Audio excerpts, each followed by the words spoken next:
सलाम, नमस्ते, सत श्री अकाल। मैं हूं रज़ा और आप देख रहे हैं रज़ाग्राफी। ईरान का बहुत ही ख़राब वक्त चल रहा है। ईरान चारों तरफ से मुसीबत में घिरा हुआ है। आपको बता दूं कि ईरान के कमांडर को इजराइल ने कत्ल करवाया उनके ही घर में तेहरान में घुसकर। ईरान की सिक्योरिटी की सबसे बड़ी ये फेल्यूर है। इसी के साथ उन्हीं के कलीग, उन्हीं के साथ काम करने वाले एक कमांडर मारे गए हैं। एक कमांडर की मौत हो गई है। आपकी स्क्रीन पर देख लीजिए, सेकंड टॉप IRGC के कमांडर हैं। जी हाँ, सेकंड टॉप, दूसरे नंबर के सबसे ऊपर लेवल के IRGC के कमांडर वो मारे गए हैं। और आपको बताऊं कि मरने की वजह, पहले तो ये हैं वो कमांडर जिनकी मौत हो गई है। इनका नाम है अली इस्माइल ज़ादे। बताया गया है कि इन्होंने घर की छत से छलांग लगाकर सुसाइड कर लिया है। अभी तक की रिपोर्ट में यही खबर आ रही है। बड़ा बवाल मचा हुआ है। ईरान में पहले से ही हर जगह प्रदर्शन है। ऐसे में ईरान के कमांडर और बड़े बड़े IRGC के कमांडर का कहीं सुसाइड कर लेना, कहीं उनका कत्ल हो जाना, कहीं कुछ हो जाना, कहीं ब्लास्ट होना, कहीं आग लग जाना, ये सब खबरें चिंता करने वाली और परेशान करने वाली हैं। आपको बता दूं कि ऑफिशियली तौर से अभी कोई जानकारी नहीं आई है। जानकारी सिर्फ इतनी कंफर्म की गई है कि हाँ, इन्होंने सुसाइड किया है। अभी इस बारे में कोई जानकारी नहीं है कि इजराइल का इसमें कोई रोल है, इजराइल के ही प्रेशर में इन्होंने किया है या नहीं किया है, या ऐसा क्या हुआ कि इनको सुसाइड करना पड़ा। अभी इसकी जांच चल रही है और जांच का कोई रिजल्ट भी आएगा तो उम्मीद नहीं है ईरान से कि ईरान ये जानकारी जनता के सामने रखेगा। वहीं आपको बता दूं, इजराइल की रिपोर्ट में, कल की रिपोर्ट में मैंने आपको बताया था कि ईरान जो है झूठ बोल रहा है, ऐसा इल्ज़ाम इजराइल ने लगाया है। IAEA यानी जो परमाणु कार्यक्रमों पर नज़र रखने वाले चीफ हैं संस्था के, वो अभी कुछ दिन पहले ईरान पहुंचे थे और अब वो इजराइल पहुंच गए हैं। जी हाँ, इजराइल पहले से ही ईरान के खिलाफ है और वो बेनेट से मिले हैं। इस रिपोर्ट में देख लीजिए, तस्वीर में भी देख लीजिए, तस्वीर में ये साफ साफ दिख रहा है कि बेनेट से IAEA के चीफ मिले और पूरी रिपोर्ट यहाँ इजराइल की मौजूद है। इस पर ईरान भड़क गया है कि ये इंटरनेशनल लॉ का उल्लंघन है।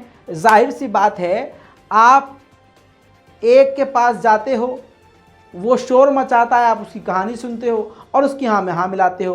बेनेट ने IAEA के बहुत सारे कान भरे हैं, कई सारे सवाल उनके दिमाग में डाल दिए हैं और ईरान अब भड़क चुका है और ईरान ने कहा है कि ये इंटरनेशनल लॉ का उल्लंघन है, ये तो समानता का अधिकार ही नहीं है, हमारे साथ नाइंसाफ़ी हो रही है।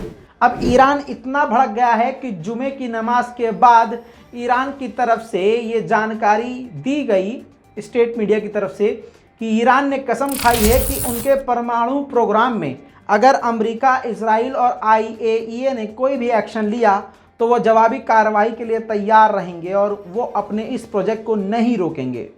दोस्तों, दूसरी तरफ ईरान के अंदर प्रदर्शन जारी हैं। लगातार प्रदर्शन हो रहे हैं। जो ईरान के समर्थक हैं वो इस चीज़ से काफ़ी तकलीफ़ में है कि रज़ा भाई ये खबर क्यों दिखा रहे हैं। मेरे दोस्तों, अगर ख़बर मैं नहीं दिखाऊंगा तो इसका मतलब ये नहीं है कि ईरान में वो चीज़ नहीं हो रही है। जो हो रहा है वो मैं दिखाऊंगा। मेरा काम गोदी मीडिया जैसा नहीं है भाई साहब, बुरा लगे भला लगे। बहुत सारे मौलाना, इमाम और संस्था के लोगों को बुरा लगता है कि ईरान के ख़िलाफ़ भाई आप ये क्यों दिखाते हो। देखिए, मेरे मामू के लड़के वहाँ रहते नहीं हैं और ईरान मुझे कुछ देता नहीं है। मैं किसी से कुछ लेता नहीं हूँ, किसी से मतलब वास्ता है नहीं। मेरा ये काम है, मैं भाई पत्रकार हूँ और पत्रकारिता जैसी मैं करता हूँ मैं वैसी करूँगा। किसी के बाप का नौकर नहीं हूँ, समझिए। हकीकत यही है, जो अच्छा करेगा वो दिखाऊंगा, बुरा करेगा वो दिखाऊंगा। आपकी स्क्रीन पर देखिए, लगातार प्रदर्शन जारी है। ईरान के इस्फहान का ये मंजर है। ज़बरदस्त तरीके से अबदान और इस्फहान के इलाके में ज़ोरदार प्रदर्शन जारी है। सरकार के खिलाफ प्रदर्शन और महंगाई के खिलाफ प्रदर्शन हो रहा है।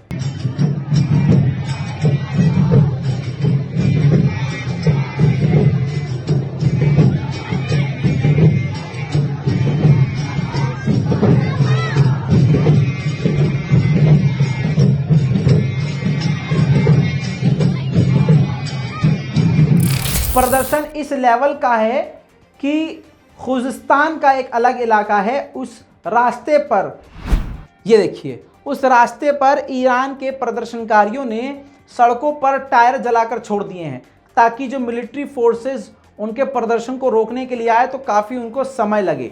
ऐसी तस्वीरें ईरान के अलग अलग इलाकों से आ रही हैं। रात होते ही सभी ईरान के लोग सड़कों पर उतर के प्रदर्शन कर रहे हैं। अबदान के इलाके के लोग सड़क पर उतरे हैं और लगातार आपको बताऊं नारे लगाते हुए नजर आए हैं और नारों में वो ये कहते हुए सुनाई दे रहे हैं, अबदान के लोगों का दिल टूट गया है। ये सरकार के खिलाफ एक नारा है, सुनिए।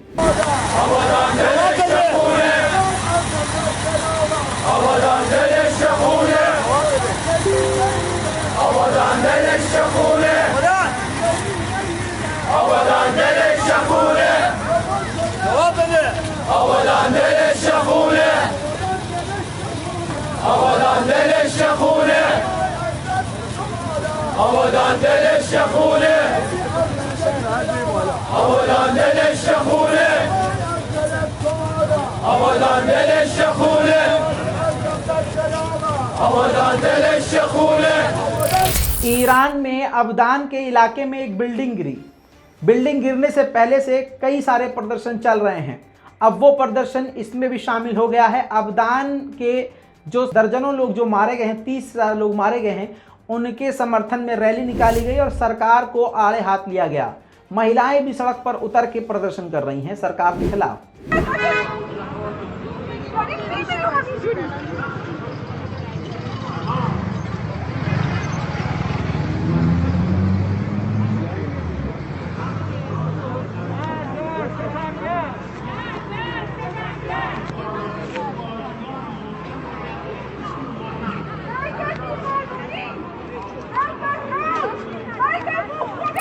सरकारी दफ्तर के बाहर भी ईरानी लोगों ने प्रदर्शन किया है।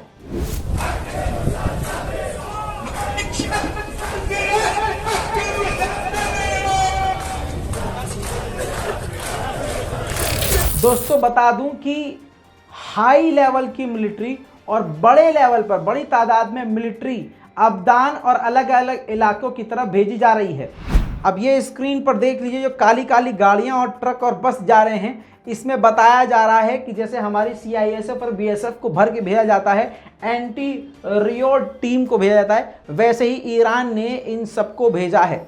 ईरान में जो है गरीबी तो आप जानते हैं बहुत ज़्यादा है, बेरोज़गारी भी बढ़ रही है, वहाँ की करेंसी बिल्कुल बुरी हालत में है, आप जानते हैं अमेरिका की पाबंदियों की वजह से। और अब वहाँ के लोग जो हैं पाबंदियाँ झेल नहीं पा रहे हैं, गरीबी झेल नहीं पा रहे हैं, अब वो फट रहे हैं, गुस्सा उनका बाहर निकल रहा है। ईरान के शादगन के इलाके का हाल देख लीजिए।